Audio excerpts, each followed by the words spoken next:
we have championship contenders, but I guess, Tier Maker didn't have enough characters for the line, so we have champion she No. It's contenders.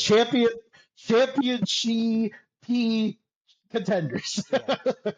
So we have Western Kentucky, elite offense. Jacksonville State, who lost everybody, and Liberty, who seems to have lost almost nobody except for their quarterback.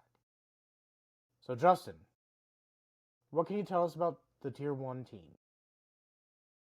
So I think in terms of when you look at this tier, maybe there's not a lot of surprises you see here. Liberty and Western Kentucky are I want they're the two favorites, and you kind of wonder if they're the two favorites by default because they're the most steady powers in this conference.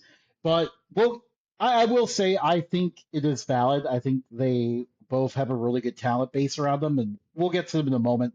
Probably the biggest surprise that people would see from this tier is seeing Jacksonville State still up here with everything they lost. But for one, they are the defending champs. We have to respect that.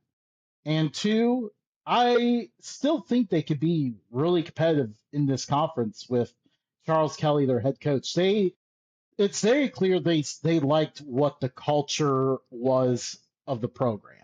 They liked that old school tough nosed nature that Rich Rod brought to the program. And Charles Kelly is a similar coach.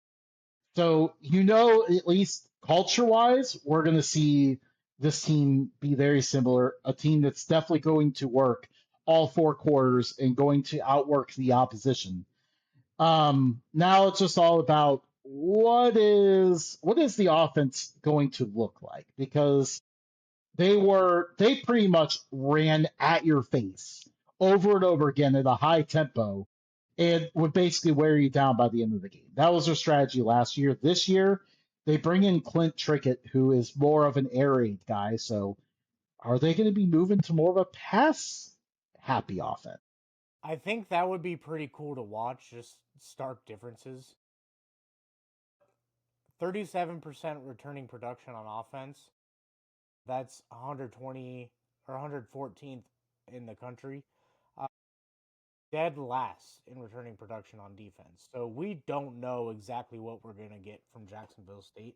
And I think that's the most fun part of the whole thing is they have the talent. They have an eager coach who brings a similar style, in terms of like the tough, gritty coach that's gonna kind of get in your face and get you going. Um, but like they're a good program overall. So even if they lose people, the program is there to sustain itself.